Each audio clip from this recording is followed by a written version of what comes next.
हाँ तो भाई आ गई तुम्हें भी इस सब्जेक्ट की याद। पूरे साल भर इसको स्टडी नहीं किया, लेकिन आज अगर इसको स्टडी कर लेते हो ना, तुम्हारे कंप्यूटर एप्लीकेशन में 50 में से 50 मार्क्स पक्के होने वाले हैं। इस बात की गारंटी मैं आपको दे सकता हूं। देखो भाई, कंप्यूटर एप्लीकेशन बहुत ही ज्यादा आसान है और इसके बहुत ज्यादा फायदे मिलेंगे आपको आपके रिजल्ट में। देखो होता क्या है, मैं आपको बताता हूं। जैसे कि मान लो कि आपका मैथ्स आपने पूरे साल भर स्टडी करी, आपने मैथ्स स्टडी करी, साइंस स्टडी करी, और मैथ्स में आपके कम नंबर रह गए। मैथ्स में कितने नंबर रह गए? मान लो कि आपके 40 मार्क्स रह गए। अब अगर 40 मार्क्स है और आपके कंप्यूटर एप्लीकेशन में अगर 90 नंबर है टोटल 100 में से, तो क्या होगा कि ये नंबर इसको रिप्लेस कर सकते हैं और आपके परसेंटेज बढ़ सकते हैं, क्योंकि सीबीएसई बोलता है बेस्ट ऑफ 5 सब्जेक्ट होना चाहिए। तो जिन भी 5 सब्जेक्ट में ज्यादा होंगे, अगर मैथ्स में कम इसमें ज्यादा, तो ये वहां पर मार्क्स आपको हेल्प करेगा। एंड मोस्ट इंपॉर्टेंट चीज आपको यहां पर ध्यान रखनी होगी कि अब कंप्यूटर एप्लीकेशन में 3 काम कर लेना। एक तो ये वीडियो पूरी पूरी देखना, क्योंकि इसमें सभी क्वेश्चंस के एक्सप्लेनेशन है, ऑप्शन के भी एक्सप्लेनेशन है, सभी टाइप के क्वेश्चंस की आपकी तैयारी हो जाएगी।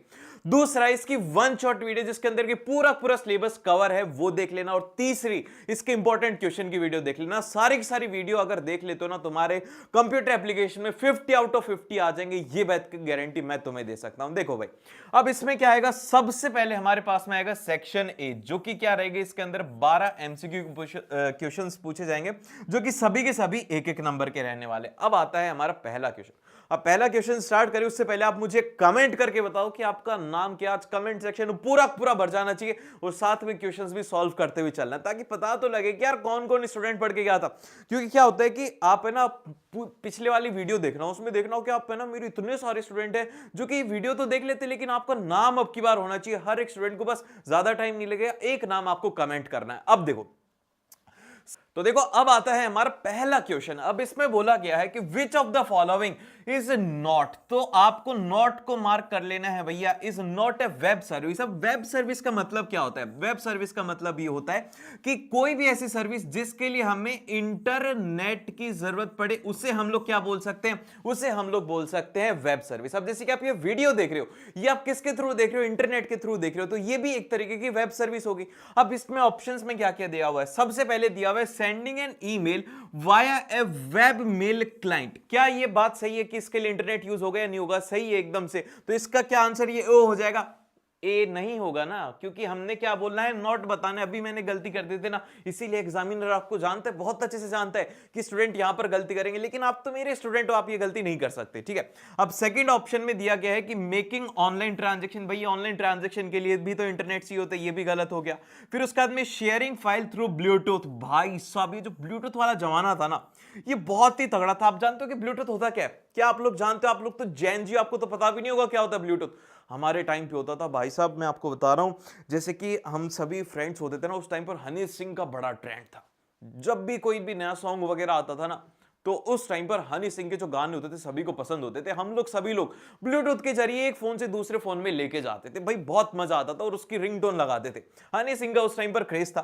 ठीक है, अब ये क्या हो गया? ब्लूटूथ के लिए आपको कोई भी इंटरनेट वगैरह की जरूरत नहीं होती, बस आपका ब्लूटूथ ऑन होना चाहिए और आपके दोस्त का ब्लूटूथ ऑन होना चाहिए, और उसमें एक पेयर कोड होता है। ठीक है, उसमें क्या होता है? एक पेयर कोड होता है जिससे कि वो फाइल ट्रांसफर हो सकती है। फिर उसके बाद में अब आता है हमारा सेकंड क्वेश्चन। इसमें बोला गया है कि टीसीपी और आईपी स्टैंड्स फॉर। अब इस क्वेश्चन का आंसर यार तुम कमेंट करके बताओ, एबीसीडी में से क्या होगा? चाहे सही हो गलत हो कोई फर्क नहीं पड़ता, बस एक बार मुझे कमेंट दिख जाना चाहिए कि इसका क्या होगा। देखो बहुत ही ज्यादा आसान है। टीसीपी का मतलब क्या होता है? वो होता है ट्रांसमिशन। ध्यान रखना यहां पर, जैसे कि ट्रांसमिशन कंट्रोल प्रोटोकॉल। क्या होता है? प्रोग्राम नहीं होता है, प्रोग्राम नहीं होता, प्रोटोकॉल होता है। और उसके साथ में आईपी का मतलब होता है इंटरनेट प्रोटोकॉल। इसमें तो कुछ समझना भी नहीं, इसका जो ऑप्शन हो जाएगा डी ऑप्शन एकदम से करेक्ट हो जाएगा। फिर उसके बाद में अब आता है हमारा अगला क्वेश्चन नंबर 3। अब क्वेश्चन नंबर 3 में हमसे कहा गया है कि information retrieval refers to the process of. Retrieval का मतलब ये होता है कि इंफॉर्मेशन को निकालना, कि वहां से हमें वापस से लेना है। तो अब इसमें बोला गया है कि क्या है? Locating and accessing information through search engine. इसमें बोला गया है कि अब जैसे कि क्या होता है कि आप जब गूगल पर जाते हो, तो क्या होता है कि कोई एक इंसान होगा, जिसने कि जैसे कि क्लास 10th के बारे में पढ़ा होगा, अब आप स्टूडेंट हो और आप उस क्वेश्चन को सर्च करते हो तो ऑलरेडी वो इंफॉर्मेशन वहां पर डाल चुका है, वो इंफॉर्मेशन है, लेकिन आप वहां पर गए हो क्या, उस इंफॉर्मेशन को ढूंढने के लिए, आप क्या करने गए, रिट्रीव करने के लिए गए हो।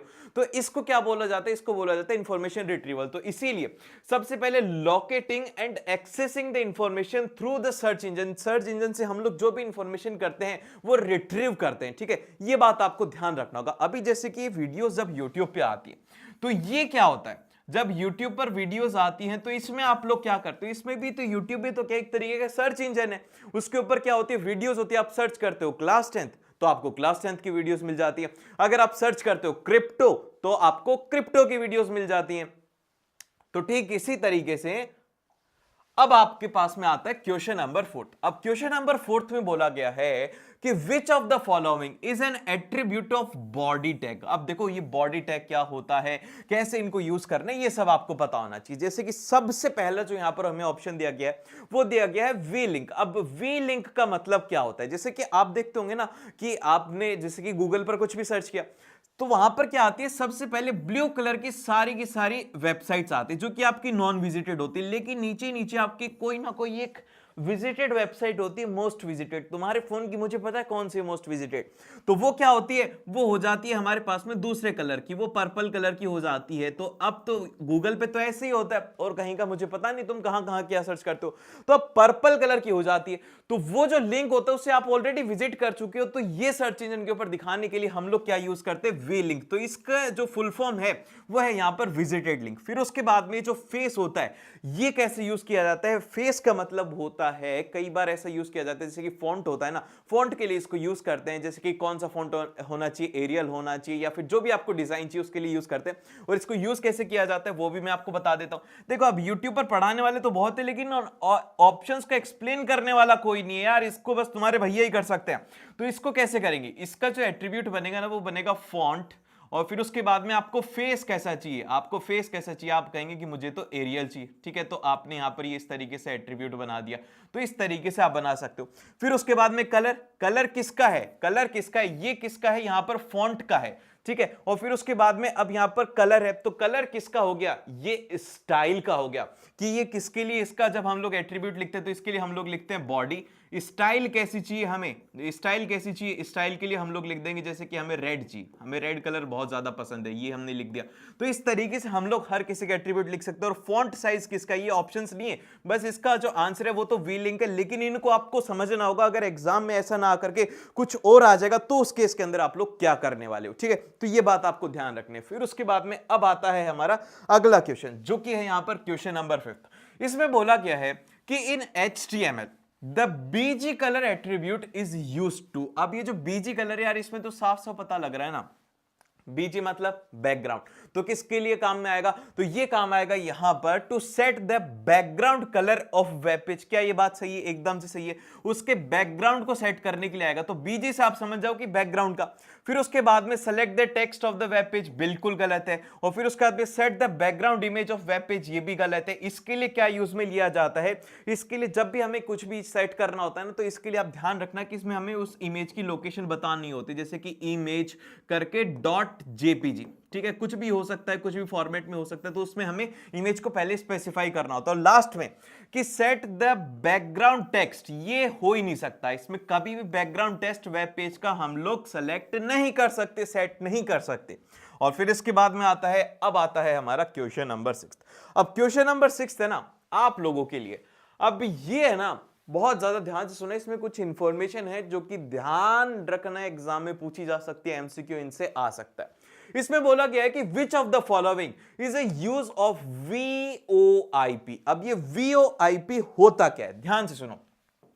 इसकी जो फुल फॉर्म है ना वो है यहां पर वॉइस ओवर इंटरनेट प्रोटोकॉल, ठीक है। क्या आप ये बात समझ गए, ठीक है, ये आप समझ गए कि इसका फुल फॉर्म क्या होती है। तो इसको बोला जाता है VoIP। अब ये कब यूज में आता है, जैसे कि मान लो कि अब तो आप लोगों को अगर फोन करना होता है तो आप कैसे फोन कर लेते हो, फोन उठा के फोन कर लेते हो। तो इसमें भी दो तरीके होते हैं, एक तो होता है कि आप इंटरनेट के थ्रू कॉल कर रहे हो, और एक दूसरा अपने सिम कार्ड होता है ना आपके फोन में, उसके थ्रू आप करते हो। तो वो किसके थ्रू करते हो, आप वीओआईपी के थ्रू करते हो। अब ये टेक्नोलॉजी क्या है कि आपके दोस्त के पास आपका नंबर होना चाहिए और आपके पास उसका नंबर होना चाहिए, तो फिर आप दोनों एक दूसरे से कनेक्ट कर लेते हो। लेकिन अब जैसे कि आप जब व्हाट्सएप पे करते हो तो क्या आपको सिम की जरूरत होती है? बिल्कुल भी नहीं होती। या फिर आप जैसे कि और कोई हो गया, जैसे कि स्काईलाइन हो गया या फिर स्काई पे हो गया, तो इस तरीके की जो एप्लीकेशन है जो कि हम लोग इंटरनेट यूज करते हैं ना, तो वहां पर क्या होता है, वो हम लोग यूज करते हैं इंटरनेट। तो जब भी हम लोग इंटरनेट यूज करते हैं बात करने के लिए, तो वहां पर यूज में आता है वीओआईपी। ठीक है, तो अब इसमें क्या आ जाएगा, तो इसमें सबसे पहले बोला गया है कि transmitting multimedia content over internet. भाई ये काम थोड़ी होता है, वीओआईपी का तो ये काम होता ही नहीं। ये काम किसका होता है, ये काम होता है हमारे इंटरनेट का, जैसे कि ट्रांसफरिंग ऑफ फाइल वगैरह, ये सब उसी से ही होता है। ठीक है, फिर उसके बाद में सेंडिंग एंड रिसीविंग ईमेल्स। नहीं भाई, ये सेंडिंग एंड रिसीविंग ईमेल्स इसका काम नहीं होता। इसमें दो चीजें आती है। देखो, सबसे पहले तो आता है यहां पर SMTP। ठीक है, SMTP आता है, और फिर उसके बाद में एक आता है POP3 आता है। ठीक है, एक तो होता है यहां पर सेंडिंग मेल ट्रांसफर प्रोटोकॉल, और एक होता है यहां पर पोस्ट ऑफिस प्रोटोकॉल। ये सेंड करने के काम आता है मेल्स को, और ये रिसीव करने के काम आता है। दो तरीके के प्रोटोकॉल होते हैं, ये आपको पता होना चाहिए। और फिर उसके बाद में आता है कि making voice call over internet. तो ये सी ऑप्शन इसका एकदम से करेक्ट हो जाएगा कि हम वॉइस कॉल कर सकते हैं इंटरनेट के थ्रू, तो वहां पर वीओआईपी टेक्नोलॉजी यूज की जाती है। और फिर इसके बाद में अब आता है हमारा अगला क्वेश्चन। अब इसमें बोला गया है कि which of the following best describe the main responsibility of a web server, कि एक वेब सर्वर की मेन रिस्पॉन्सिबिलिटी होता क्या है। अब जैसे कि मानो कि अब ये तो वीडियो तो मैंने कभी रिकॉर्ड की होगी, अब तुम इस वीडियो को कब देख रहे हो ये मुझे बताओ, कि कब देख रहे हो ये वीडियो। मुझे पता है 99% स्टूडेंट का आंख जब खुलती है, अरे भाई आज क्या है, आज कंप्यूटर एप्लीकेशन का पेपर है जी। फिर खोलते हैं यूट्यूब, अच्छा यूट्यूब पे देखते हैं कौन पढ़ा रहा है, फिर जाकर के देखते हो। अब ये वीडियो तो मैंने पता नहीं कब रिकॉर्ड करी होगी, ये तो मैंने तुम्हारे एग्जाम से पहले कर ली, लेकिन तुमने कब देखा, कभी भी देखा, हमारी मर्जी। तो ये वीडियो मैं हर टाइम रिकॉर्ड थोड़ी कर रहा हूं, मैं तो इसको एक बार रिकॉर्ड कर दिया। तो अब ये वीडियो मैंने रिकॉर्ड करी अपने कैमरा में, फिर कैमरा से गई मेरे कंप्यूटर में, वहां पर मेरे एडिटर्स ने बहुत तगड़ी एडिट करी, फिर उसके बाद में वीडियो आपके पास में। अब ये वीडियो आपके पास में कैसे आ रही है भैया, यूट्यूब सर्वर के पास में। वो क्या कर रहे हैं, इस वीडियो को स्टोर भी कर रहा है और आपको दिखा भी रहा है। तो इसको कहा जाता है, ये जो पूरी पूरी प्रोसेस होती है ना, ये काम होता है पूरे पूरे वेब सर्वर का। कि पहले तो वो वीडियो क्या लेगा, मुझसे लेगा, फिर उसके बाद में बोलेगा कि क्या मैं बच्चों को दिखा दूं, 10th वाले बच्चों को। मैंने कहा दिखा दो, नहीं तो वो फेल हो जाएंगे। ठीक है, तो अब ये काम होता है उसका। तो अब इसमें आता है कि storing on A local device. यार मेरे अगर कैमरा में ये स्टोर रहेगी तो मैं बनाऊंगा ही नहीं, मैंने तो 10th कभी पास कर ली थी, तुम्हें पास करवाने की जिम्मेदारी है। तो इसलिए ये वाला ऑप्शन गलत हो गया। दूसरा बोला जा रहा है कि ट्रांसमिटिंग डेटा अक्रॉस इंटरनेट। भैया ये काम थोड़ी है, हमें डेटा थोड़ी ट्रांसफर करना है यार, डेटा ट्रांसफर नहीं करना हमें। फिर उसके बाद में नेक्स्ट आता है कि होस्टिंग वेबसाइट, ये आई ना बात, hosting website and delivering content to the web browsers. की वेब ब्राउजर्स को कंटेंट देने का काम किसका होता है, यहां पर ये होता है वेब सर्वर का। अब आप कहोगे कि भैया यूट्यूब का तो ऐप होता है ना, लेकिन वो सारा बैकलिंक कनेक्टेड किससे होता है, ये ब्राउजर से होता है। ठीक है, क्या आप ये बात समझ गए? ठीक है, इतनी बात समझ गए तो आप अगले क्वेश्चन पर आ जाते हैं, बहुत ही बढ़िया बात है। अब उसके बाद में आते हैं कि what do you mean by digital divide. अब ये डिजिटल डिवाइड होता क्या, जैसे कि हर किसी को है ना अलग अलग बेसिस के ऊपर डिवाइड किया जाता है। जैसे कि किसी, सबसे पहले तो हमें ये कर दिया जाता है कि हम इंसान हैं या फिर जानवर हैं। ठीक है, ये डिवाइड हो गया हमारे नेचर के ऊपर, फिर उसके बाद में हमारी स्पीसीज के ऊपर, फिर उसके बाद में हमारे रिलीजन के ऊपर, बहुत सारी चीजों के ऊपर डिवाइड करते हैं। तो इसी तरीके से बोला गया कि भाई डिजिटली भी तो डिवाइड करो इनको, ये डिजिटली सभी एक जैसे थोड़ी है। तब डिजिटल डिवाइड का मतलब ये होता है कि आपके पास में फोन है और मेरे पास में क्या है, मेरे पास में है यहां पर आईफोन है। ठीक है, क्या हम लोग यहां पर डिजिटली एक चीज एक्सेस कर पाते हैं? नहीं, मेरे पास में इंटरनेट एक्सेस करने की इतनी सारी डिवाइसेस है ना, मेरे पास फोन भी है, मेरे पास आईपैड भी है, मेरे पास कंप्यूटर भी है, मेरे पास स्मार्ट बोर्ड भी है, मेरे पास पता नहीं क्या क्या है। लेकिन क्या यहां पर ये डिफरेंस बनाता है? आपके पास तो केवल और केवल एक फोन है ना। तो अब इसका मतलब ये होता है कि भैया इसको सिंपल सी बात कहा जाता है कि द गैप इज बिटवीन, देखो ध्यान से देखो ये वाला ऑप्शन, कि the gap between those who access to the digital devices and those who don't.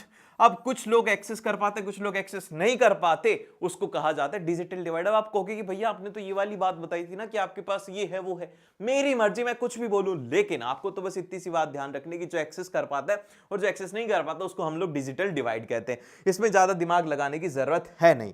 और फिर उसके बाद में अब आता है हमारा, एक सेकेंड, हाँ हाँ, एक बात ध्यान रखना जरूर से, ये ऑप्शंस इसके बहुत ज्यादा जरूरी है। देखो, सबसे पहले बोला गया कि the difference in the privacy law across the different countries. इसको क्या कहा जाता है कि जब कभी भी, जैसे कि इसमें बोला गया है कि प्राइवेसी लॉज जो होते हैं ना, ये सारे के सारे किसके अंडर आते हैं, ये आते हैं हमारे साइबर लॉ के अंडर। ठीक है, क्या आते हैं, ये साइबर लॉ के अंडर आते हैं।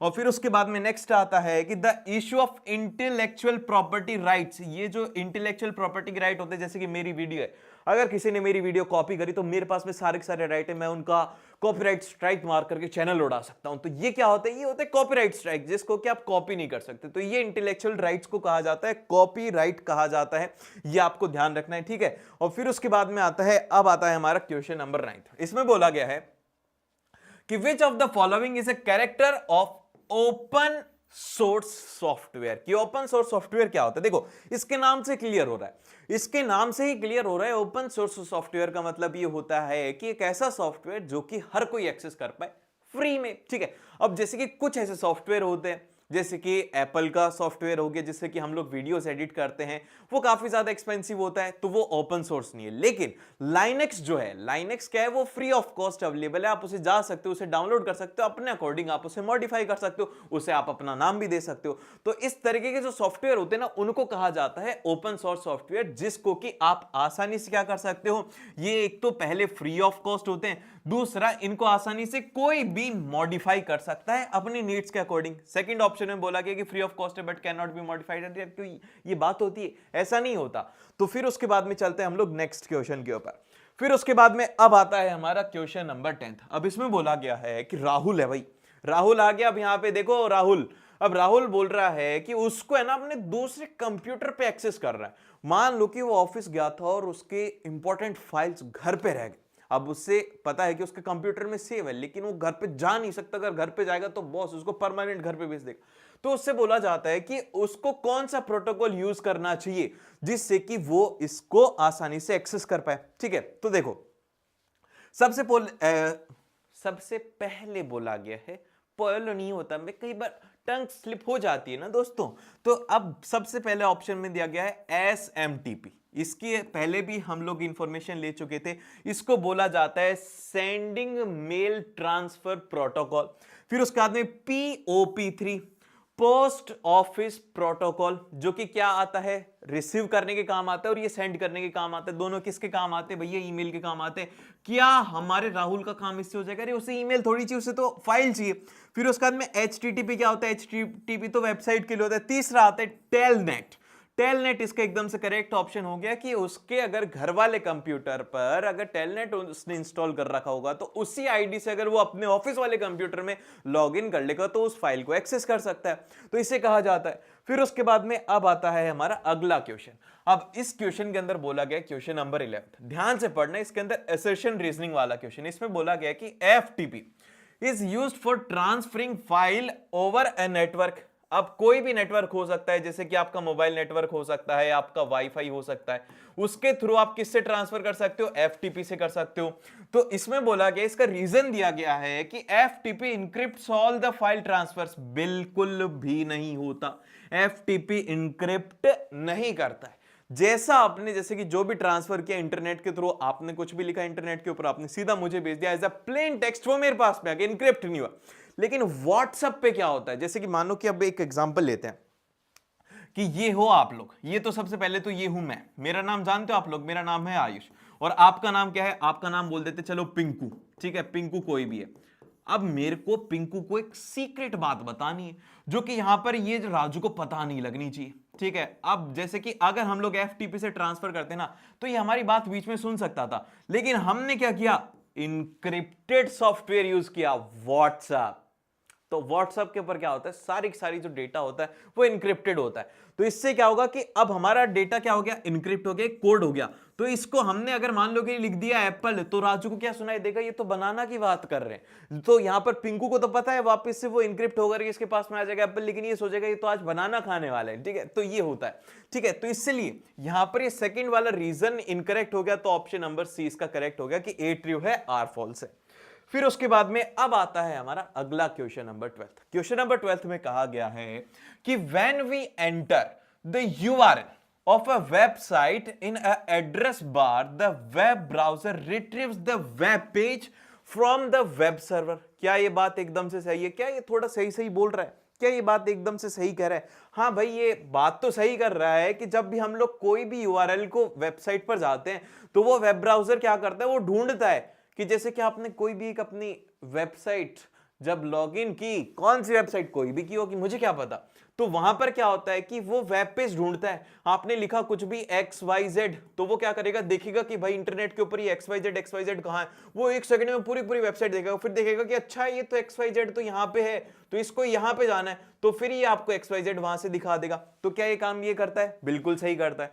फिर उसके बाद में इसका रीजन क्या दिया गया? इसका रीजन ये दिया गया है कि the web browser uses the HTTP protocol interact with the web server and retrieves the web page। क्या HTTP प्रोटोकॉल यूज करते हैं भाई? यही तो यूज करते हैं, इतनी देर से हम लोग यही तो पढ़ रहे हैं। तो एकदम से करेक्ट हो गया, ए ऑप्शन इसका करेक्ट हो गया। क्या आप ये बात समझ पाए? बहुत ही अच्छे तरीके से समझ पाए होंगे। फिर उसके बाद में अब चलते हैं हम लोग नेक्स्ट सेक्शन के ऊपर, जो कि है हमारा सेक्शन नंबर बी, जो कि कैसे रहेंगे, शॉर्ट आंसर टाइप क्वेश्चंस रहेंगे। 2 नंबर आपके यहां पर पक्के हो जाएंगे, ध्यान से समझना, बहुत इंपॉर्टेंट बातें बता रहा हूं, मजाक में पढ़ लोगे, कंप्यूटर में फुल मार्क्स आ जाएंगे। और वो वीडियोस मिस नहीं करना, 1 शॉट वीडियोस और फुल रिवीजन और क्वेश्चंस, बस 3 वीडियो कर लोगे ना, मजा आ जाएगा एग्जाम वाले दिन। अगर वीडियो अभी देख रहे हो एग्जाम वाले दिन, बस सुबह वाली वीडियो मिस मत कर देना, पूरा रिवीजन आपका उसमें, ठीक है।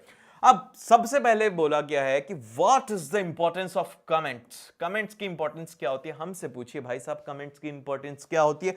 जब भी आप लोग कमेंट करते हो, छोटे छोटे बच्चे, तो बड़ा अच्छा लगता है। और फिर उसके बाद में दूसरा क्वेश्चन में बोला गया है कि right the syntax for writing the comments in HTML page. अब जैसे कि मानो कि मैं कोड लिख रहा हूं, बहुत बड़ा मैंने कोड लिखा, मैंने लिखता गया। अब एक टाइम पर मैं एक ऐसा कोड लिख रहा हूं जिसके लिए कि मुझे है ना उसको ध्यान रखना है कि यार ये यहां पर ये कुछ है, तो उसके लिए क्या लिया जाता है, कमेंट को काम में लिया जाता है, कि जो कि यूज नहीं आएगा कोड में, लेकिन वो इंपॉर्टेंट होता है। तो इसीलिए इसका जो आंसर हम लोग लिखने वाले हैं कि comment help in explaining the code, कि क्या हो रहा है वहां पर। जैसे कि मान लो कि मैंने कुछ भी XYZ कोड लिखा और मुझे एक कोई वैल्यू रखनी थी, तो मैं क्या करूंगा, मैं इस तरीके से लिखूंगा, ठीक है। फिर उसके बाद में मैं कुछ भी लिख दूंगा, जैसे कि मैंने XYZ लिख दिया, और फिर उसके बाद में मैं इसको क्लोज कर दूंगा, ताकि जब भी मैं एक्सेस करूँ ना, तो मुझे पता लग जाए कि यार ये कोड इस कंडीशन के ऊपर लिखा हुआ, तो हो सकता है कि इसमें एरर है, मेकिंग इट मोर रीडेबल, जिससे कि मैं उसको रीड कर पाऊं। और इसका सिंटेक्स क्या होता है, इसके सिंटेक्स के लिए सबसे पहले हमें एक्सक्लेमेशन मार्क लगाना होता है, जो कि हमने पहले लगाया। फिर उसके बाद में जो भी हमारी कमेंट होती है वो लिखते हैं, और फिर उसके बाद उसे क्लोज कर देते हैं। देन फिर इसके बाद में आता है नेक्स्ट क्वेश्चन। अब नेक्स्ट क्वेश्चन में क्या है, 14th क्वेश्चन है। देखो सनाया काम करती है भाई, सनाया ने क्या काम किया है, क्लास 10th की स्टूडेंट है, उसको पढ़ना अच्छा लगता है थ्रू ऑनलाइन, उसको ऑनलाइन पढ़ना अच्छा लगता है, जैसे कि आप लोगों को पढ़ना अच्छा लगता है ना। लाइक नहीं किया तुमने यार, क्या चल रहा है, नहीं करोगे लाइक? करो यार, लाइक करना है, ठीक है। अब उसके बाद में नेक्स्ट आता है online platform, what approach see used for studying called, कि उसके अप्रोच को क्या कहा जाएगा। And mention any 2 advantage. यार एडवांटेज ही एडवांटेज है भाई। सबसे पहला एडवांटेज, कभी भी एक्सेस करो, कहीं भी एक्सेस करो। दूसरा कि ये कोई भी टाइम के लिए अवेलेबल रहती है, फ्लेक्सिबल होता है। हमारा मन कर रहा है कि भैया आज तो मैं सोते हुए पढ़ूंगा, आप ये वीडियो बनाओ सुबह 4 बजे, मेरा मन, मेरी मर्जी, मैं तो 8 बजे पढ़ूंगा। और मेरा मन कर रहा है कि आप तो यहां पर राजस्थान में रहते हो, मैं तो महाराष्ट्र बैठ के पढ़ूंगा। तो ये एक्सेसिबिलिटी होता है, फ्लेक्सिबिलिटी होता है, ये सब होता है। इस जो एजुकेशन होती है, इसको हम लोग किस तरीके से लिखेंगे, इस एजुकेशन को कहा जाता है, this approach is called as online learning, e learning, या फिर डिजिटल लर्निंग बोल सकते हैं। और इसके 2 एडवांटेज होते हैं। सबसे पहला होता है फ्लेक्सिबिलिटी, दूसरा होता है access to a wide range of resources. आप देखते हो कि नीचे वीडियोस, अभी आपके काम की वीडियोस कौन सी है, पढ़ाई वाली। ये कितने महीने पढ़ते हो? बस 1 महीने, और बाकी के पूरे साल में 11 महीने क्या करोगे? एंजॉय करोगे, यूट्यूब पर ऐसी वैसी वीडियोस देखोगे। ये काम होता है तुम्हारा। तो यही होता है कि आपके पास में बहुत सारी वाइड रेंज ऑफ रिसोर्सेज हैं कि आप इंटरटेनमेंट भी देख सकते हो, आप सॉन्ग भी देख सकते हो, आप डांस भी देख सकते हो, आपकी मर्जी, आपको फोन, आप कुछ भी कर सकते हैं भाई साहब। ठीक है, अब उसके बाद में नेक्स्ट आता है क्वेश्चन नंबर इसका 14th भी। देखो और वाले क्वेश्चंस आएंगे, इसमें आपको चॉइस दी जाएगी कि आप कौन सा करना चाहते हो। सेकंड में बोला गया है कि what do you understand by the term web address, कि वेब एड्रेस से समझते क्या हो भैया? सिंपल सी बात समझो, अगर एड्रेस आ रहा है ना, एड्रेस का मतलब ये होता है जैसे कि मैं आपको बोलूं कि आज आप मुझे ना अपने घर पे बुला लो, तो आपको मुझे घर पे बुलाना होगा तो आप मुझे एड्रेस दोगे कि भैया मेरे घर का नंबर ये है, आप इस घर पे आ जाओ, यहां पर मैं आपको मिल जाऊंगा। ठीक है, तो इसी तरीके से क्या होता है कि एक वेब पेज जो होता है ना, इनका भी एक एड्रेस होता है। And how is different from an email address. अब ईमेल एड्रेस से कैसे डिफरेंट होता है? देखो वेब एड्रेस पे क्या होता है कि कोई भी आ सकता है, बहुत सारे लोग आ सकते हैं। ईमेल एड्रेस के ऊपर क्या होता है? ईमेल एड्रेस आपका एक पर्टिकुलर एक पार्क्ड एड्रेस होता है, आपका खुद का इंडिविजुअल पार्क्ड एड्रेस होता है। जैसे कि वेब एड्रेस में यूट्यूब हो गया ना, तो यूट्यूब क्या है? यूट्यूब एक पूरी एक वेब एड्रेस है। वहीं पे जैसे कि मेरी एक ईमेल आईडी है successcurrent@gmail.com, तो वहां पर क्या है कि उसको मैं एक्सेस कर सकता हूं, लेकिन यूट्यूब को क्या है? कोई भी एक्सेस कर सकता है वेब ब्राउजर के थ्रू, लेकिन आप मेरी ईमेल को एक्सेस नहीं कर पाओगे क्योंकि पासवर्ड मुझे ही नहीं पता। ठीक है, अब इसके लिए हम लोग क्या बोलेंगे? तो देखो भाई सिंपल से हम लोग बोलेंगे कि एक वेब एड्रेस जो होता है ना, यूआरएल उसे कहा जाता है, is used to locate a website, कि यूआरएल को यूज करके हम लोग उस वेबसाइट को लोकेट कर लेते हैं। फिर उसके बाद में डिफरेंस ये होता है कि web address is used to locate a website while an email address is used to send and receive emails. कितना सिंपल बनाया ना मैंने, कितनी सिंपल बातें लिखी हैं, ज्यादा कॉम्प्लेक्स बनाने की जरूरत नहीं, बड़ा ही सिंपल सब्जेक्ट है।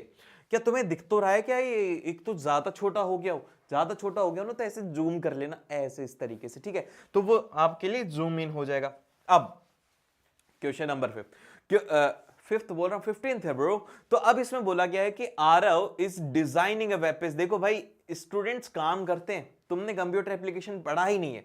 बोल रहा है and wants to set the background color and the text color, write the code to achieve this using HTML attributes। तो हम इसके लिए क्या करेंगे? हम उसको कोड लिखना सिखाएंगे। हम उससे कहेंगे भाई एक काम कर, तू देख, वो बोल सकते हैं कि भाई तू एक काम कर, क्या कर कि तुझे बॉडी कलर सेट करना है ना, तो इस तरीके से लिख उसको। सबसे पहले लिख बॉडी बीजी कलर, कौन सा चाहिए? येलो चाहिए तो येलो लिख दे। फिर उसके बाद में टेक्स्ट कैसा चाहिए? टेक्स्ट चाहिए रेड। तो हमने उसकी दोनों की दोनों प्रॉब्लम सॉल्व कर दी। बॉडी कलर के लिए हमने क्या यूज किया? बीजी कलर यूज किया। ठीक है, और फिर उसके बाद में उसके टेक्स्ट कैसे उसको चाहिए? उसके टेक्स्ट उसको चाहिए रेड। तो ये आपको ध्यान रखना होगा, ये दोनों एक साथ आएंगे कि उस बॉडी के अंदर जो कंटेंट रहेगा उसका टेक्स्ट कैसा होना चाहिए? वो होना चाहिए रेड। आप कहोगे कि भैया मुझे तो येलो ही चाहिए, तो यहां पर हटा के येलो लिख दो ना भाई, क्यों टेंशन ले रहे हो? तो ये आप कर सकते हो। फिर उसके बाद में अब आता है क्वेश्चन नंबर 16। अब क्वेश्चन नंबर 16 में हमसे क्या बोला गया? 2 पार्ट दिए गए हैं भाई। इसमें कितनी अच्छी सीबीएसई तुम्हें चॉइस देती है, लेकिन फिर भी तुम्हें ये क्वेश्चंस आते नहीं है। ठीक है, अब इसमें बोला गया कि explain the purpose of row span and column span attribute and write HTML code में इनकी क्या इंपॉर्टेंस होती है, और आपको एक एग्जांपल बताना है। ठीक है, देखो भाई सबसे पहले रो स्पैन का मतलब ये होता है कि it allows a cell to span across the multiple rows. जैसे कि क्या होता है कि आप है ना, ये मानो कि एक टेबल हमने बनाई। ठीक है, एक टेबल हमने बनाई, यहां पर हमने लिख दी सीरियल नंबर, और यहां पर हम लोग लिख रहे हैं नाम। ठीक है, हम नाम लिख रहे हैं, लेकिन अब एक स्टूडेंट आया जिसका नाम, जैसे कि हमने 1 लिख दिया, 2 लिख दिया, अब यहां पर एक का नाम आया सिंपल सा आयुष आया। ठीक है, और फिर उसके बाद में एक का नाम आया कोई बहुत बड़ा सा है, बहुत बड़ा सा नाम है, कुछ भी हो सकता है, मुझे याद नहीं आ रहा, बहुत बड़ा कोई नाम होगा, वो एक रो में नहीं आ रहा। तो मुझे क्या करना है? उसको थोड़ा सा एक्सपेंड करना, मुझे कहना है कि भैया थोड़ा सा आगे बढ़ो ना, हमें 2 रो चाहिए। तो उसके लिए क्या करेंगे हम लोग? उसमें बोलेंगे कि आप एक काम करो, उसके लिए लिखो टीडी रो स्पैन। आपको लिख देना है कितने? 2 चाहिए भैया, उसमें लिख देंगे हम लोग डेटा, जो भी आएगा उसका नाम आ जाएगा, जो भी हो सकता है। फिर उसके बाद में नेक्स्ट आता है कॉलम स्पैन। कॉलम स्पैन का मतलब ये होता है कि allows a cell to span across the multiple columns, की एक से ज्यादा कॉलम में एक्सपेंड करने के लिए कॉलम स्पैन को काम में लेते हैं। इसका क्या हो जाता है? TD column span. टीडी का मतलब होता है यहां पर टेबल डेटा। ये 2 तरीके के होते हैं, देखो ये होता है टेबल डेटा, क्या आप इस बात को समझ पाए? ये होता है टेबल डेटा, और दूसरा एक होता है यहां पर इसमें टीएच। टीएच का मतलब होता है टेबल हेडिंग। क्या आप इसे समझ जाओगे? ये बात आपको ध्यान रखनी है, आगे हमारे क्वेश्चन में काम आने वाली है। और इसका सेकंड वाले पार्ट में बोला गया है कि Shruti wants to create a numbered list on her web page की, उसको अपने वेब पेज के ऊपर क्या करना है, एक नंबर्ड लिस्ट बनानी है। Explain the purpose and the types to start the attribute in a tag with example. आपको उसको एट्रीब्यूट बताना है कि भाई कौन सा एट्रीब्यूट वो यूज करे और कैसे वो यूज करे। तो देखो इसमें क्या होता है कि सबसे पहले एक टाइप एट्रीब्यूट को यूज किया जाता है। अब टाइप एट्रीब्यूट क्या होता है, type attribute defines the style of ordering list, कि कैसे स्टाइल चाहिए, जैसे कि ऑर्डर्ड चाहिए या फिर नॉन ऑर्डर्ड चाहिए, और फिर उसके बाद में कि कितने से वैल्यू आपको स्टार्ट करनी, ये सब कुछ हम लोग इसमें कर सकते हैं। अब हम इसे करेंगे कैसे, सबसे पहले HTML लिखा, हेड को लिखा, क्लोज कर दिया, बॉडी में लिखा, बॉडी में ऑर्डर्ड लिस्ट चाहिए। अब कैसी चाहिए, हमें आई से स्टार्ट करना, स्टार्ट कहां से हो, वो हो 4 से। तो अब इसमें क्या होगा, ये हो गया 4, फिर उसके बाद में हो गया 5, ये हो गया 6। तो इस तरीके से वो उसमें अपीयर होने लग जाएंगे, कुछ भी वैल्यू हो सकती है, तो वो हम लोग इसमें स्पेसिफाई कर सकते हैं। और क्या आना चाहिए, सबसे पहले हमने लिखा li, फर्स्ट वैल्यू लिख दी, फिर उसके बाद में हमने सेकंड लिखा li, फिर उसके बाद में फिफ्थ वैल्यू लिख दी। और इस तरीके से हम लोग लिख सकते हैं। OL का मतलब होता है यहां पर ऑर्डर्ड लिस्ट। क्या होता है, OL का मतलब होता है यहां पर ऑर्डर्ड लिस्ट। क्या आप इतनी बात समझ गए? अगर आप इतनी बात समझ गए ना तो आप बहुत ज्यादा स्मार्ट स्टूडेंट है, ठीक है। अब उसके बाद में चलते हैं हम लोग नेक्स्ट क्वेश्चन के ऊपर। नेक्स्ट में बोला गया है 17th वाले में, 17th में बोला गया है कि what is the purpose of hyperlink. Hyperlink का पर्पस क्या होता है, जैसे कि मानो कि मैं चाहता हूं कि मैं यहां पर क्लिक करूं और मेरा एक वेब पेज खुल जाए, मैं यहां पर क्लिक करूं फिर एक वेब पेज खुल जाए, मैं चाहता हूं कि यहां पर क्लिक करूं एक वेब पेज खुल जाए। सिंपल है। Amazon जानते हो, Amazon पे क्या होता है कि आपके सामने बहुत सारे प्रोडक्ट होते हैं। एक फोन होता है, फिर उसके बाद में एक दूसरा फोन होता है। ये क्या होता है, ये होता है आपका आईफोन होता है। आप आईफोन के ऊपर क्लिक करते हो तो आप आईफोन को देख लेते हो, फिर उसके बाद में उसके ऊपर क्लिक करते हो तो आप चेकआउट पर चले जाते हो। तो क्या होता है, यहां पर लिखा हुआ आईफोन है, लेकिन ये क्या है, ये इसके अंदर एक इसका पूरी की पूरी वेबसाइट का लिंक होता है। तो जैसे आप इस पर क्लिक करते हो आप आईफोन पे पहुंच जाते हो, ठीक है। और फिर इसके बाद में बोला गया है कि कौन सा हम लोग यहां पर हाइपर रेफरेंस एट्रीब्यूट यूज करते हैं, उसका एक एग्जांपल लिखो। तो चलो हम लोग लिख लेते हैं इसके लिए। तो सबसे पहले तो बोला जाता है कि the purpose of hyperlink is to link one web page to another web page. कि आप ऑलरेडी अमेजोन के वेब पेज पे हो, ठीक है, क्या हो आप अमेजोन के वेब पेज पे, आप देख रहे हो क्या, आईफोन। अब आपको आईफोन पर जैसे आप क्लिक करते हो तो कई बार आपको वो स्टोर के ऊपर रीडायरेक्ट कर देता है। तो अमेजोन के एक वेब पेज से दूसरे वेब पेज पर भागने के लिए हम लोग क्या यूज करते हैं, हम लोग यूज करते हैं हाइपरलिंक को। अब इसका एट्रीब्यूट क्या होता है, ध्यान से देखना।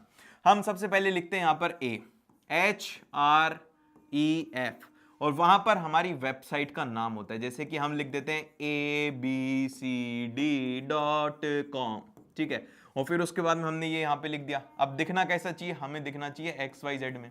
XYZ पर जब हम क्लिक करेंगे तो क्या हो जाएगा, वो उस पर हमें पहुंचा दे। तो इस तरीके से आपने लिख दिया, तो ये जो वेबसाइट है ना, ये इसके ऊपर क्लिक करते ही आपको उस वेब पेज पर पहुंचा देगी, ठीक है। और फिर उसके बाद में आता है अगला क्वेश्चन। अब इसमें बोला गया है हमसे 18th क्वेश्चन पे आ गए, बताओ यार क्या इतना फास्ट हम लोग कर सकते हैं क्या, क्या हम इतना फास्ट पढ़ाई कर सकते हैं क्या, कितना टाइम हुआ है हमें पढ़ते हुए, आपको ये वीडियो देखते हुए कितना टाइम हुआ है, मुझे एक बार कमेंट करके बताओ क्या तुमने एक बार में पूरी वीडियो देखी है। चलो यार फालतू की बात ज्यादा हो गई है आज, लेकिन कोई बात नहीं, मजा आना चाहिए भाई। पढ़ाई है ये कोई वो नहीं है हमारे लिए। देखो इसमें क्या बोला गया है, इसमें बोला गया है कि हमें इस पूरी टेबल को कंप्लीट करना है। अब इसमें क्या है, ये येलो है, येलो क्या है, पूरी पूरी उसकी बॉडी का कलर है। तो आपको इसको पूरे ब्लैंक को फिल करना है। तो ध्यान से देख लेना, येलो बोला है तो हम इसमें क्या लिखेंगे। देखो सबसे पहले मेरे को यहां पर बॉडी कलर करना है ना, तो मैं सिंपल सा यहां पर बैकग्राउंड करना है, ठीक है, बैकग्राउंड। तो यहां पर मैं क्या लिखूंगा, बैकग्राउंड, ठीक है, बैकग्राउंड कलर लिख दूंगा बस। ये इस फिल इन द ब्लैंक के अंदर यहां पर आ जाएगा। बैकग्राउंड कलर कैसे चाहिए, येलो चाहिए। अब पहली हेडिंग है, हेडिंग का कलर चाहिए ना मुझे, क्या चाहिए, मुझे तो हेडिंग का कलर चाहिए। तो यहां पर मैं सिंपल सा लिख दूंगा, मैं यहां पर लिख दूंगा कलर। क्या आप इसको पढ़ पा रहे हो, मुझे लगता है कि आपको दिख रहा है। तो यहां पर हमने लिख दिया कलर। अब हमें स्टाइल भी तो चाहिए ना, एरियल चाहिए भैया हमारे टेक्स्ट। तो हम इसमें लिख देंगे फॉन्ट कैसे चाहिए, कौन सी फैमिली से चाहिए हमें। तो हम यहां पे लिखेंगे, क्या लिखेंगे, वो लिखेंगे फॉन्ट फैमिली। क्या हम यहां पर ये लिख सकते हैं, क्यों नहीं लिख सकते, सही लिखेंगे, एग्जाम में गलत थोड़ी लिख के आएंगे। फिर उसके बाद में पैराग्राफ स्टार्ट हो गया। पैराग्राफ में 16 पिक्सल्स लिखा हुआ है। हमेशा ध्यान रखना कि पिक्सल्स का मतलब ये होता है कि कितनी आपको टेक्स्ट की साइज चाहिए, उसे कहा जाता है यहां पर पिक्सल। तो ठीक है, अब ये टेक्स्ट साइज होती है तो इसीलिए हम लोग इसे क्या बोल देते हैं, इसको बोल देते हैं हम लोग फॉन्ट साइज। ठीक है, क्या आप इसे बोल सकते हो कि फॉन्ट की साइज हमें कितनी चाहिए भैया, 16 चाहिए, 17 चाहिए, 18 चाहिए, 19 चाहिए, 20 चाहिए, वो हम यहां पर लिख देंगे। ठीक है, आपको ये बात ध्यान रखनी है कि बैकग्राउंड कलर कैसा था, येलो। फिर उसके बाद में कलर कैसा चाहिए हमें, हेडिंग का कलर, तो वो कैसा चाहिए, रेड चाहिए। और कौन सी स्टाइल में, कौन सी फैमिली से आना चाहिए, वो आना चाहिए एरियल से आना चाहिए या फिर रोमेनियन से आना चाहिए, कैनवस से आना चाहिए, हजारों स्टाइल हैं। ठीक है, तो वो हो सकता है। फिर उसके बाद में लास्ट में कितनी साइज चाहिए, फॉन्ट साइज कितनी चाहिए, वो आप लोग यहां से सेलेक्ट कर सकते हो। फिर उसके बाद में अब आता है हमारा अगला क्वेश्चन। देखो एक छोटा सा यार ब्रेक लेते, थोड़ा सा पानी पी लेते हैं, और इतनी देर तक आप इस क्वेश्चन को देखो और मुझे कमेंट करके बताओ। ठीक है, जितनी देर मैं ब्रेक लेता हूं आप मुझे इसका आंसर जल्दी से बता दो भाई साहब। ठीक है, आप मुझे इसका आंसर बताओ कि इसका आंसर क्या होगा।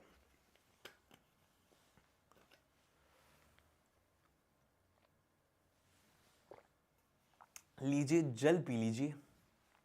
सो वी आर बैक। अब देखो, अब चलो करते हैं, अब इसमें क्या बोला गया है। सबसे पहले हम लोग पढ़ते हैं भैया, फिल इन द ब्लैंक करना है, कुछ कुछ कुछ कुछ कुछ लिखा हुआ है। ठीक है, अब इसमें बोला गया है हमें एक लाइन लिखनी है इसमें, जैसे कि यहां पर बोला गया है Mumbai city of dreams, Kolkata. अब इसके लिए भी कोई ना कोई एक टैग लाइन होगी।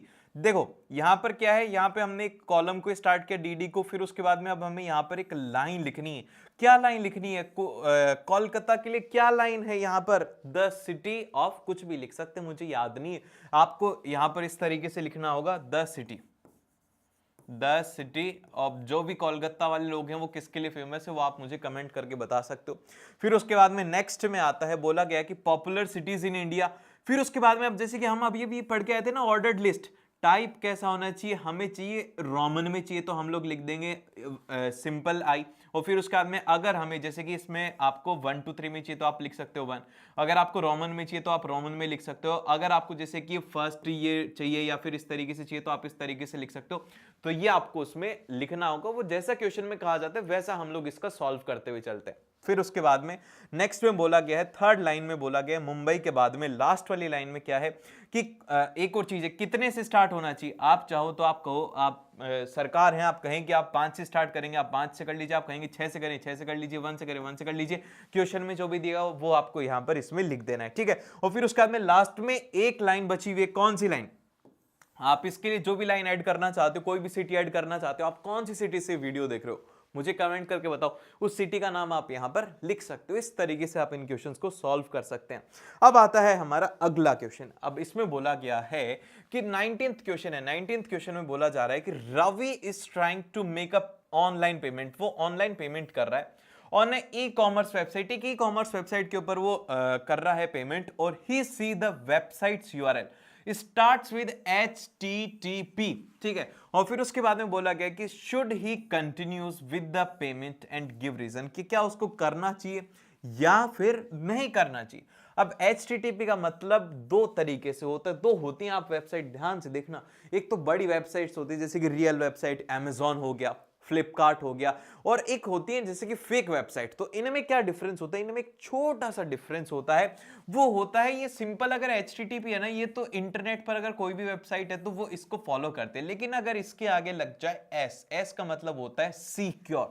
तो हम लोग बोलते हैं कि अगर कोई भी एक URL स्टार्ट होता है HTTP से which is not secure and HTTPS is a secure website, तो इसीलिए रवि को कंटिन्यू नहीं करना चाहिए, क्योंकि HTTPS is required for the safe transaction as it ensures the encrypted communication। अभी हमने इनक्रिप्ट का मतलब समझा था कि डेटा को कोई और ना पढ़ पाए, जैसे कि अगर हैक भी हो जाए तो वो तो मिलेगा कि ये तो क्या कर रहे हैं, ये तो हमारे पास में ये तो डेटा नंबर आया ही नहीं, तो उनके पास में डेटा हमारा पूरा पूरा इनक्रिप्ट होता है HTTPS वेबसाइट्स पे। ठीक है, फिर उसके बाद में आता है नेक्स्ट सेक्शन सी क्वेश्चंस। अब ये शॉर्ट आंसर टाइप है, 3 नंबर के क्वेश्चंस आने वाले हैं। अब ये क्वेश्चंस कैसे आएंगे ये ध्यान से देखना। इसमें अधिकतर जो क्वेश्चंस आते हैं ना, जैसे कि एरर वाले क्वेश्चंस आते हैं, इस तरीके के क्वेश्चंस ज्यादा पूछे जाते हैं। तो अब इसमें बोला गया है, सबसे पहले बोला गया है कि the following statement contains an error, और आपको इसको रीराइट करना है। सबसे पहले इसमें बोला गया है ए हाइपर रेफरेंस। अब कोई भी एक वेबसाइट है educational.gov.in, अब यहां पर बोला गया है ए कलर पर्पल, फिर उसके बाद में बोला गया क्लिक हियर, फिर उसके बाद में इसको क्लोज कर दिया। बोला गया है कि the colour of hyperlink when it clicked should be pink, तो बोला गया यहाँ पर पिंक होना चाहिए। तो यार अब आपने बोला है कि यहाँ पर ए कलर को पर्पल है तो इसको हटा करके क्या कर दो ना, पिंक कर दो ना। अब इस पे भी हम स्टूडेंट से ही पूछोगे क्या आप लोग, इसको सिंपल सा कर दिया। फिर उसके बाद में बोला गया है कि एक टाइटल है जिसका फॉन्ट हमें दिया हुआ है कितना, 16 पिक्सल दिया हुआ है। फिर उसके बाद में यहाँ पर बोला गया है हमारा वेब पेज, और हमने इस टाइटल को क्लोज कर दिया। बोला गया कि the web page title should be, क्या होना चाहिए, वो होना चाहिए माई web page without any font related attributes, की उसके अंदर कोई भी फॉन्ट रिलेटेड एट्रीब्यूट्स नहीं होने चाहिए। तो इसमें हम लोग क्या बोलेंगे भैया, वो आप सारी सारी चीजें उसमें हटा दो। आपने वो जो टेक्स्ट साइज वगैरह लिखी है वो आप हटा दो, तो वहां से वो हट जाएगा। तो बस ये आपको करना है। फिर उसके बाद में बोला गया है थर्ड वाले के अंदर कि फॉन्ट टाइप क्या बोला गया है, एरियल बोला गया। उसकी साइज क्या बोलेगी, बोलेगी 12, और बोला गया कि वेलकम टू माय वेबसाइट, और फिर फॉन्ट को क्लोज कर दिया। अब बोला गया है कि should be Arial font and size is 12, की बोला गया है कि ये ही होना चाहिए। तो ऑलमोस्ट ये तो एकदम से सही दिया हुआ है। फिर उसके अंदर क्या डिफरेंस है, इसके अंदर डिफरेंस ये है कि आप इसको डायरेक्टली नहीं लिख सकते हो, आप फॉन्ट टाइप नहीं लिख सकते हो। हमने पहले पढ़ा था ना फेस वाला, तो फॉन्ट का फेस एट्रीब्यूट होता है। तो यहां पर ये हम लोग इसको कैसे करेंगे, इसको हम लोग बोलने वाले हैं ये हो जाएगा फॉन्ट फेस कैसा चाहिए, एरियल चाहिए। फिर उसके बाद में साइज कितनी चाहिए, वो चाहिए 12। तो इस तरीके से इसको हम लोग करेक्ट लिखने वाले हैं। हमेशा ध्यान रखना कि इसको फॉन्ट फेस लिखा जाता है, फॉन्ट फैमिली भी लिखा जाता है, और इस तरीके से बहुत सारी चीजें होती है। लेकिन आपके एग्जाम में जो मार्किंग स्कीम में गिवन है वो यही गिवन है। और फिर इसके बाद में आता है अगला क्वेश्चन। अगले क्वेश्चन में बोला गया है यहां पर सुचिता। अब सुचिता क्या कर रही है, वो एक एग्जामिन कर रही है एक यूआरएल को, जिसका यूआरएल गिवन है https://data.gov.in। तो सबसे पहले यहां पर https है मतलब क्या है, ये है सिक्योर है। क्या ये सिक्योर है, बिल्कुल सिक्योर है।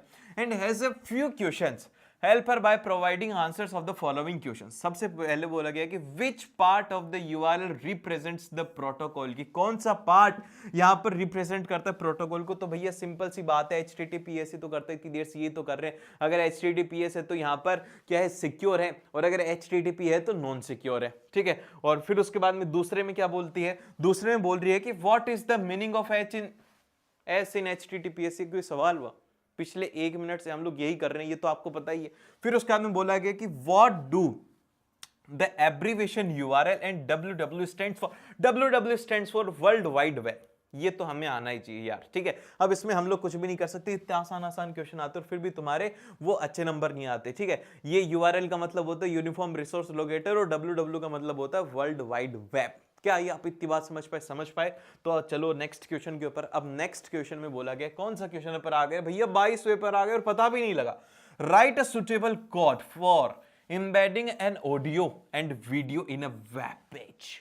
कि आप किसी एक वेब पेज पे जाते हैं जहां पर कि वीडियोस भी हैं और ऑडियोस भी हैं, तो उनको कैसे इम्बेड करोगे। तो उसके लिए सिंपल से एट्रीब्यूट्स होते हैं। कौन से एट्रीब्यूट्स होते हैं, सबसे पहला एट्रीब्यूट होता है जब भी हमें वीडियो करना होता है तो हम लिखते हैं वीडियो कंट्रोल्स। फिर उसके बाद में हम लोग लिखते हैं सोर्स, जिसको हम लोग एसआरसी से लिखते हैं। फिर उसके बाद में वीडियो फाइल .mp4 या फिर .mov भी हो सकता है, और भी बहुत सारे फॉर्मेट होते हैं और मुझे अभी याद नहीं आ रहे। तो आपको इसमें ध्यान रखना होगा कि जब भी हमें कोई भी वीडियो करना होता है तो वीडियो कंट्रोल्स में सोर्स हमें लिखना जरूरी होता है। फिर उसके बाद में हम वीडियो को क्लोज कर देते हैं। फिर उसके बाद में अगर हमें ऑडियो करना है तो ऑडियो के लिए हम लोग लिख देते हैं ऑडियो कंट्रोल्स। फिर उसके बाद में सोर्स लिखते हैं, सोर्स क्या है, ऑडियो फाइल्स .mp3, ये हो सकती है mpp3 भी हो सकती है। और फिर उसके बाद में और भी वेबसाइट्स होती है, जैसे कि एक बहुत ही यार जब नया नया इंटरनेट आया था 2G या फिर 3G के ज़माने में, ये MBPS में आता था। जैसे कि ये 123 kbps में आता था कि 123 kbps हो गया, फिर उसके बाद में 154 kbps हो गया। तो इस तरीके से यहाँ पर अलग अलग फाइल्स होती थी, उनके अलग अलग नाम होते थे। तो वो आप एक बार देख लेना, ये MPP3 नहीं हो, MPP3 भी होता था, ठीक है। तो इसमें क्या होता है, केवल और केवल ऑडियो होता है। लेकिन आपको ये सब ध्यान नहीं रखना, आपको बस इतना सा ध्यान रखना है, वीडियो के लिए वीडियो कंट्रोल सोर्स लिखना है, ऑडियो के लिए ऑडियो कंट्रोल्स और सोर्स लिखना है, ठीक है। ये आप ध्यान रखो। फिर उसके बाद में अब आता है हमारा अगला क्वेश्चन। अगले में बोला गया है कि राहुल है, राहुल को क्या करना है, बोला है कि उसको ये टेक्स्ट क्या लिखना है, हमने वेब पेज में लिखना है। तो क्या आप डायरेक्टली CO2 को, देखो ये CO2 है, क्या आप इसको डायरेक्टली ऐसा लिख पाओगे? अरे नहीं लिख पाओगे। इसके लिए दो चीजें होती है।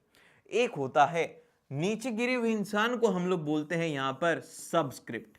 क्या बोलते हैं हम लोग, इसको बोलते हैं सबस्क्रिप्ट। और ऊपर जो चढ़ा हुआ इंसान होता है, अगर यहां पर 2 होता तो इसको हम लोग बोलते हैं सुपर। ऊपर वाले को क्या बोलते हैं? ऊपर, सुपरमैन ऊपर उड़ता है ना, तो हम लोग इसको बोल देते हैं सुपर स्क्रिप्ट। ठीक है, क्या ये बात आप समझ पाए? बस आपको इतनी सी बात ध्यान रखनी है। अब आप इसको कैसे लिखोगे? आप इसमें लिखेंगे इस तरीके से। देखो, सबसे पहले यहां पर CO2 है ना, तो क्या था? ये था CO2, तो CO के नीचे था ना 2, तो सबसे पहले हमने CO लिखा, फिर उसके बाद में सबस्क्रिप्ट लिखना था तो हमने SUB लगाया और फिर उसके बाद में 2 लिख दिया, फिर हमने इसको क्लोज कर दिया। अब ध्यान से देखना, अब मैंने इसीलिए दिखाया ताकि तुम्हें एक बार मैं बता दूं। अब देखो, अब ध्यान से, अब इसमें देखो क्या किया, ये इसको काटो ना भाई, काटो काटो काटो काटो, देखो। हाँ, अब देखो, इसमें एक है ये x plus y plus z का होल स्क्वायर है, तो इसमें हमें इसको लिखना होगा। तो हम कैसे लिखेंगे? सबसे पहले आपको क्या लिखना है? आपको लिखना है x प्लस वाई। क्या इसके ऊपर कुछ भी है? कुछ भी नहीं है। फिर उसके बाद में इसके ऊपर क्या चाहिए? हमें सुपर स्क्रिप्ट चाहिए, तो हमने क्या लिखा? SUP। कितना चाहिए? वो चाहिए 3 चाहिए या फिर 2 चाहिए? क्वेश्चन में तो गिवन है 2, तो हम लोग लिख देंगे यहां पर 2। फिर उसके बाद में हम इसे क्लोज कर देंगे, इस एट्रीब्यूट को हमने इसको यहां पर ऐसे क्लोज कर दिया, तो ये हो गया। लेकिन अब मेरा आपसे एक छोटा सा, बहुत ही छोटा सा, एकदम छोटा सा डाउट है मेरा, वो क्लियर कर दो कि अगर मैं बोल देता हूं कि ये है ना, ये हो जाता है यहां पर x की पावर 4 प्लस ऑफ y का स्क्वायर, तो मैं इसे किस तरीके से लिखूंगा? आप मुझे ये कमेंट करके बता दो, मैं आपको मान जाऊंगा कि आप इसे कैसे लिखने वाले हैं। ये वाला क्वेश्चन आपके लिए होमवर्क है, x की पावर 4 प्लस y का स्क्वायर है। ये आप मुझे कमेंट करके बताओ, देखता हूं कौन कौन स्टूडेंट इसे कर पाता है, और कमेंट में मैं इसका आंसर पिन कर दूंगा। फिर उसके बाद में लास्ट में A4 है, तो A4 के अंदर हमें सुपर स्क्रिप्ट लिखना है। ये तो कोई बताने वाली बात है कि तुम तो बहुत समझदार लोग हो। अब आता है section D, really long answers. 2 question आएंगे और इसमें से एक क्वेश्चन में आपकी ना पूरी पूरी प्रैक्टिस हो जाएगी और फुल मार्क्स उसमें पक्के हो जाएंगे। देखो, अब आता है यहां पर सबसे पहला प्रश्न। ये वाला प्रश्न जो है ना, वो बहुत ज्यादा इंपॉर्टेंट होता है, एग्जाम में बहुत बार पूछा जाता है।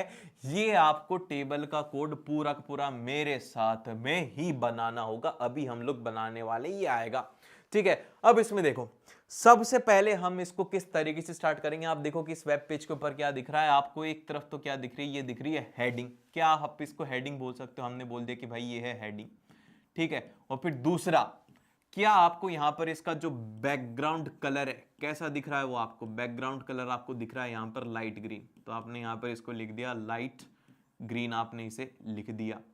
फिर उसके बाद में आपको यहां पर दिख रही है टेबल।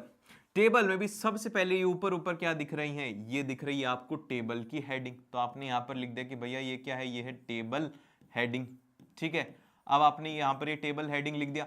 अब उसके बाद में आप एक चीज अब नोटिस करोगे, ये सारे के सारे टेबल डेटा है, लेकिन इसमें नीचे यहां पर उन्होंने गलती करी हुई है। इन्होंने क्या यूज किया हुआ है? इन्होंने यूज किया हुआ है रो स्पैन की। उन्होंने 2 कॉलम को नहीं, 2 रोज को एक साथ मर्ज कर दिया। वो सारे के सारे आपसे इसमें पूछ लिया। आप अगर इतना समझ जाते हो ना, तो आपके लिए अब सॉल्व करना बड़ा ही आसान हो जाएगा। अब हम लोग सीधा सीधा सॉल्व करते हैं। आपको मैं अब कोड लिख के दिखाता हूं। देखो, तो देखो, अब इसका आंसर लिखते हैं। तो सबसे पहले हम क्या लिखेंगे? सबसे पहले हम लोग लिखेंगे HTML, ठीक है। अब उसके बाद में इसका एक हेड होगा, ठीक है। सबसे पहले इसका हेड होगा। अब हेड क्या हो सकता है? हेड में सबसे पहले आता है यहां पर टाइटल। अब टाइटल क्या होता है? टाइटल कई बार क्या होता है कि एग्जाम में एग्जामिनर बोल देता है कि टेबल का आप टाइटल कुछ रखो, या फिर कुछ भी एक टाइटल होता है जो कि टेबल का नाम होता है, जैसे कि टेबल 1 हो सकता है, टेबल 2 हो सकता है, तो हम लोग बोल देते हैं। तो हम लोग इसको क्या बोल देते हैं? टाइम टेबल है, तो हमने इसको क्या कह दिया? इसको हमने कह दिया टाइम टेबल, ठीक है। ये हो गया। फिर उसके बाद में हमने इसके टाइटल को यहां पर क्लोज कर दिया कि हम लोग उसे बुलाने किससे वाले। ये एक तो यार मेरी ये ब्रैकेट इस तरीके से बंद होगा, ये ध्यान रखना। मैं कई बार ब्रैकेट कर दो तो आप उसे समझ जाना, आप तो समझदार लोग। फिर उसके बाद में आप क्या करो? अब इस हेड को यहां पर क्लोज कर दो। आपने जब इस हेड को क्लोज कर दिया, अब आपका काम यहां पर खत्म हो गया। अब आप चलो सीधा पीछे। आपको सबसे पहले इसमें क्या दिख रहा है? इसका कलर दिख रहा है ना, तो सबसे पहले हम लोग वही यूज करेंगे। क्या हम लोग यूज करेंगे? सबसे पहले हम लोग बॉडी जो बॉडी टैग को यूज करेंगे ना, तो उसके साथ में हम लोग इसके बीजी कलर को भी ऐड कर देंगे। तो सबसे पहले हम लोग देखो, अलग अलग कलर से लिख के बताऊंगा तो मैं ऐसे ही थोड़ी है। तो सबसे पहले हम लोग क्या लिखेंगे? यहां पर लिखेंगे बॉडी, ठीक क्या है। बॉडी के अंदर हमें क्या चाहिए? बीजी कलर चाहिए, बीजी कलर चाहिए। अब बीजी कलर कैसा है? बीजी कलर है हमारे पास में लाइट ग्रीन, तो हमने यहां पर कलर लिख दिया लाइट ग्रीन, ठीक है। फिर उसके बाद में हमने इसे क्लोज कर दिया और इस तरीके से आपको ये सेमीकोलन लगाना जरूरी है। फिर उसके बाद में अब आपको क्या दिख रही है, अब आपको यहां पर दिख रही है एक हेडिंग। क्या दिख रही है, हेडिंग दिख रही है। और कई बार क्या होता है कि ये सेंटर में भी आ जाती है तो उसका भी आपको यहां पर लिखना होगा। तो अभी तो क्या है, अभी तो कुछ भी नहीं है, अभी सिंपल से हम लोग क्या लिख देंगे, अभी सिंपल हम लोग लिख देंगे यहां पर हेडिंग। ठीक है, तो सबसे पहले हम लोग क्या लिखेंगे, इसके लिए क्या लिख देंगे H2, क्योंकि ये मेन हेडिंग नहीं है। तो हेडिंग क्या है, वो है क्लास टाइम टेबल। क्या है, क्लास टाइम टेबल। क्या आप इतनी बात समझ पाए? अगर आप इतना समझ लेते हो, फिर उसके बाद में आपको क्या करना है, इस H2 को यहां पर क्लोज कर देना, क्योंकि उसके अंदर कुछ भी नहीं। फिर उसके बाद में अब स्टार्ट होती है टेबल। लेकिन टेबल में भी क्या होता है, टेबल में हमें कुछ गिवन होगा यहां पर नीचे, ध्यान से देखना। इसमें आई थिंक कि हमें गिवन है, क्या गिवन है हमें, इसमें गिवन है उसका बॉर्डर। इसमें इसका बॉर्डर होना चाहिए, जो कि मुझे दिख नहीं रहा, हो सकता है कि कट गया होगा। लेकिन इसमें टेबल का जो बॉर्डर है वो कितना गिवन है, टेबल का बॉर्डर गिवन है 1 पिक्सल। कितना गिवन है, वो है यहाँ पर 1 गिवन है। तो पिक्सल नहीं आता, सॉरी, इसमें पिक्सल नहीं ऐड करते हैं हम लोग। तो यहाँ पर हम लोग क्या करेंगे, सबसे पहले इसमें ऐड करने वाले हैं यहाँ पर हम लोग टेबल का बॉर्डर। टेबल स्टार्ट करने वाले, इसलिए हम लोग क्या करेंगे, टेबल। ठीक है, हमने टेबल लिखा, फिर उसके अंदर हमें बॉर्डर चाहिए, तो हम लोग क्या कर देंगे, यहाँ पर बॉर्डर लिख देंगे। हम जब इसमें बॉर्डर लिखेंगे तो बॉर्डर कितना चाहिए हमें, बॉर्डर चाहिए यहाँ पर हमें 1, तो हमने ये लिख दिया। ठीक है, अब आपने यहाँ पर टेबल तो स्टार्ट कर दी, लेकिन अब टेबल स्टार्ट करते ही क्या आती है, इनको कहा जाता है, ये जैसे कि ये जो होती है ना, इनको कहा जाता है, इधर से इधर इनको कहा जाता है रो, नीचे वालियों को इस तरीके से कहा जाता है कॉलम। ठीक है, तो अब यहां पर क्या होगा, सबसे पहले हमने जब टेबल स्टार्ट करें ना, तो हम लोग क्या करेंगे, रो की एंट्री करेंगे। तो हमने यहां पर किस एट्रीब्यूट से यूज करेंगे, उसको यूज करेंगे TR से, मतलब कि टेबल रो। फिर टेबल रो में भी अब हम लोग क्या ऐड करने वाले हैं, ये बात आप अब समझना ध्यान से कि अब हम इसमें क्या ऐड करेंगे नया। ठीक है, तो देखो अब यहां पर टेबल के अंदर क्या है, सबसे पहले हमें हेडिंग दिख रही है, तो हम इसके लिए क्या एट्रीब्यूट यूज करते हैं, इसके लिए हम लोग एट्रीब्यूट यूज करते हैं TH का मतलब होता है टेबल हेडिंग। अब टेबल हेडिंग में भी क्या होगा, वो आ जाएगा यहां पर हमारे पास में आ गया डे, और सिंपल से जैसे आप लोग क्लोज करते हो, आप उसे यहां पर इस तरीके से क्लोज करके TH से आप उसे क्लोज कर सकते हो। तो इस तरीके से आप उसकी पूरी पूरी टेबल हेडिंग लिख देंगे 1 बाय 1 करके, और लास्ट में हम लोग उस रो को क्लोज कर देंगे जब हमारी तीनों की तीनों एंट्री हो जाएंगी। अब जब तीनों एंट्री हो गई हैं, तो इसी तरीके से अब नेक्स्ट में क्या आएगा, नेक्स्ट में हम लोग फिर से TR को स्टार्ट करेंगे।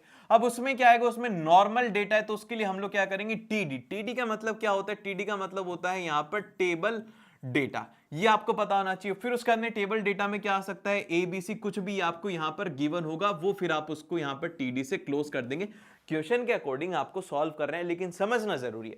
अब जब आपने इस तरीके से एक TD लिखा, फिर उसके बाद में एक आपने दूसरा TD लिखा, और इस तरीके से करते करते आपने पूरी पूरी एंट्रीज कर दी, और फिर उसके बाद में आपने इस रो को क्लोज कर दिया। लेकिन लास्ट वाली रो के अंदर हमें क्या कहा गया है, लास्ट वाली रो में हमें कहा गया है कि ये जो 2 रो है ना, ये जो 2 कॉलम है, सॉरी ये क्या है, ये 2 कॉलम है, इन दोनों कॉलम को मिला करके बीच में लिखा हुआ है फिजिक्स। क्या 2 कॉलम को मिला करके बीच में फिजिक्स लिखा हुआ है। तो हम लोग क्या करने वाले हैं, जब भी हम लोग इसमें नई रो स्टार्ट कर देंगे, जैसे कि हमने फिर से TR स्टार्ट किया, फिर से हमने क्या किया, यहां पर TR स्टार्ट किया। अब हम जब स्टार्ट करेंगे ना TD के साथ में, तो हम लोग TD के अंदर क्या लिखेंगे, कॉलम स्पैन। क्या लिखेंगे, हम लोग लिखेंगे कॉलम स्पैन, क्योंकि हम लोग क्या कर रहे हैं, 2 को मर्ज कर रहे हैं। कॉलम स्पैन कितने कर रहे हैं, वो कर रहे हैं 2। तो इस तरीके से हम लिखेंगे। फिर उसके बाद में हमने यहाँ पर कोई भी वैल्यू लिख दी ABC, और फिर उसके बाद में हमने इस TD को यहाँ पर क्लोज कर दिया, इस डेटा को। बस आपको ये बात ध्यान रखनी। अगर आप इसमें जो इंपॉर्टेंट क्या क्या थे, सबसे पहले जो इंपॉर्टेंट था यहाँ पर वो था, आप ध्यान से देखो, सबसे पहले इंपॉर्टेंट था यहाँ पर HTML को ओपन करना, फिर उसके बाद में उसका टाइटल डालना, फिर उसके बाद में बॉडी के अंदर उसका बैकग्राउंड कलर डाला, फिर बैकग्राउंड कलर डाला, फिर उसके बाद में उसकी हेडिंग आपको लिखनी है। फिर हेडिंग लिखने के बाद में आपको टेबल स्टार्ट करनी है, और उसमें आपको उसका बॉर्डर लिखना था। फिर उसके बाद में टेबल की रो स्टार्ट कर रही थी, और उसमें भी अगर हेडिंग थी तो उसके लिए आपने TH एलिमेंट के, अगर हेडिंग ना होती तो हम लोग क्या करते, TH नहीं यूज करके TD को यूज करते, जो कि होता है टेबल डेटा। ये आपको करना था, बस इतना सा था, और इसके अलावा इसमें कुछ भी नहीं था। और अब आता है हमारा अगला क्वेश्चन, जो कि है यहां पर 24B। इसमें बोला गया है कि आंसर द फॉलोइंग क्वेश्चन। अब ये वाले जो टैग है ना, ये ध्यान से समझना बहुत ज्यादा जरूरी है, ऐसे कॉम्प्लेक्स क्वेश्चंस लॉन्ग आंसर में आ सकते हैं। सबसे पहले बोला गया कि विच HTML tag is used for inserting an image on the web page, कि अगर आपको वेब पेज के ऊपर इमेज इंसर्ट करनी है तो कौन सा टैग यूज में लोगे, तो इमेज के लिए हम लोग यूज करते हैं IMG, इमेज की शॉर्ट फॉर्म होती है, ये वाला टैग यूज करते हैं। फिर उसके बाद में इसमें बोला गया कि राहुल चाहता है, वो एक इमेज डिस्प्ले करना चाहते हैं logo.jpg। ये क्या है, ये है उसका सोर्स, कि वो है कहां पर, किस नाम से है वो, ठीक है, तो इसको हम लोग बोलते हैं सोर्स। फिर उसके बाद में राइट द HTML कोड, कि क्या होना चाहिए, और command he should insert the image, कि उसको इमेज इंसर्ट करने के लिए क्या कमांड लिखना चाहिए, तो ये तो हम लोग लिख लेंगे। लेकिन इसमें एक बात आपको ध्यान रखनी होगी कि जब भी जैसे कि इमेज लोड होती है, अगर मान लो कि कभी इमेज लोड ना हो तो वहां पर क्या दिखेगा, तो उसके लिए हम लोग यूज करते हैं, जैसे कि कई बार हम लोग जाते हैं, हमारा इंटरनेट वर्क नहीं करता, तो वहां पर एक कोई टेक्स्ट लिखा आता है, जैसे कि एरर 404 हो गया या फिर नॉट फाउंड हो गया, तो क्या होता है कि अगर वो ना मिले तो उस केस के अंदर क्या होगा, तो उसके लिए हम लोग यूज करते हैं ALT टैग को, इसको बोला जाता है एट्रीब्यूट टैग। तो इसके लिए हम लोग क्या करते हैं, ध्यान से देखना, इसका जो आंसर रहेगा वो रहेगा कि इमेज का सोर्स लिखेंगे हम लोग पहले, जो कि logo.jpg उसका नाम होगा। फिर उसके बाद में अल्टरनेट टेक्स्ट रहेगा लोगो, अगर इमेज डिस्प्ले नहीं होती है तो यहां पर लोगो दिख जाएगा, ताकि लोगों को पता लग जाए कि भाई यहां पर क्या था, वो था लोगो।